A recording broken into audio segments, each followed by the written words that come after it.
প্রথমে নিখোঁজ, স্বামীর খোঁজ না পেয়ে থানায় নিখোঁজ ডায়েরি স্ত্রীর, এরপরই মাদক মামলায় গ্রেফতার। কোচবিহারে বিজেপি নেতার গ্রেফতারি ঘিরে তৈরি হলো বিতর্ক। সিতাই ব্লকের আদাবাড়ি গ্রাম পঞ্চায়েতের বাসিন্দা সুকুমার বর্মন, বিজেপির মণ্ডল সভাপতি। পরিবারের দাবি, বৃহস্পতিবার দুপুরে মোটরসাইকেল নিয়ে বাড়ি থেকে বের হন সুকুমার বর্মন। তারপর থেকে আর খোঁজ পাওয়া যাচ্ছিল না। সন্ধ্যায় সিতাই থানায় নিখোঁজ ডায়েরি করেন তার স্ত্রী।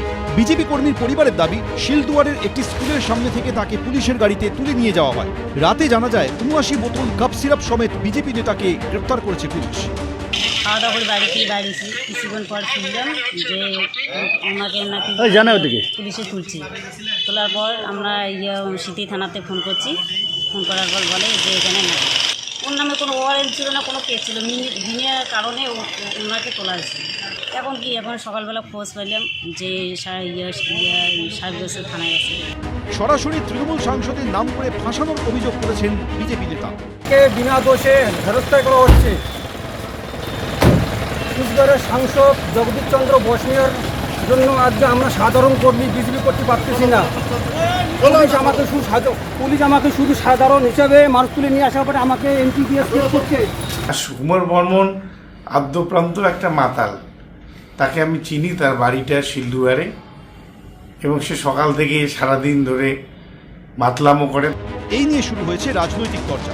সিতাই বিধানসভার মিন্টু রায় সুকুমার বর্মনকে কালকে ধরা হয়েছে, ঢোকানো হয়েছে। তো সিতাই এবং দিনহাটার বুকে সেখানকার যে প্রশাসন, যে বিনা অপরাধে নিরপরাধ ব্যক্তিদের তুলে নিয়ে এসে তারা যে এই সমস্ত কেজে দিচ্ছেন যাতে বের হতে না পারে। বেশিরভাগ পুলিশের কাছে প্রমাণ তথ্য ছিল বলেই তাকে হয়তো ধরেছে।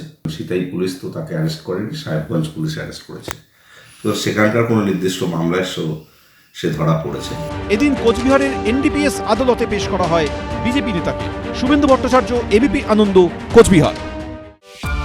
ব্যারাকপুর এলেই আপনি দেখতে পাবেন যে এখানকার মানুষজনের মধ্যে না বিরিয়ানি ব্যাপারটা নিয়ে কোনো জেনারেশন গ্যাপ নেই, জাস্ট নেই।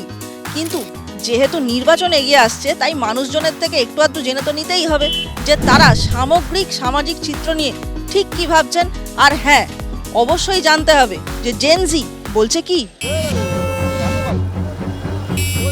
पढ़ाई नहीं चलता है, भैयागिरी ज़्यादा चलता है। কলেজে যখন প্রথম পা দেওয়া হয় তখন থেকেই শুরু হয় কলেজের মধ্যে দাদাগিরি। কোনো কর্মসংস্থান নেই, ছেলেপেলে তো অর্ধেক বেকার হয়ে বসে রয়েছে।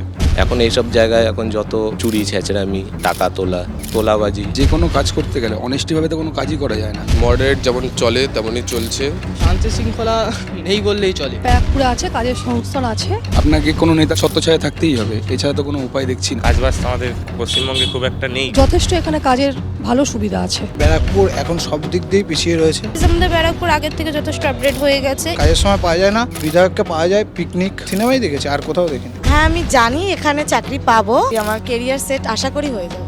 এভাবেই আমরা ফিরে আসবো অন্য কোনো বিধানসভা কেন্দ্রে, কথা বলবো জেনজিদের সঙ্গে। আপনারা দেখতে থাকুন জেনজি বলছে কি। এবিপি আনন্দ, এগিয়ে থাকে, এগিয়ে রাখি।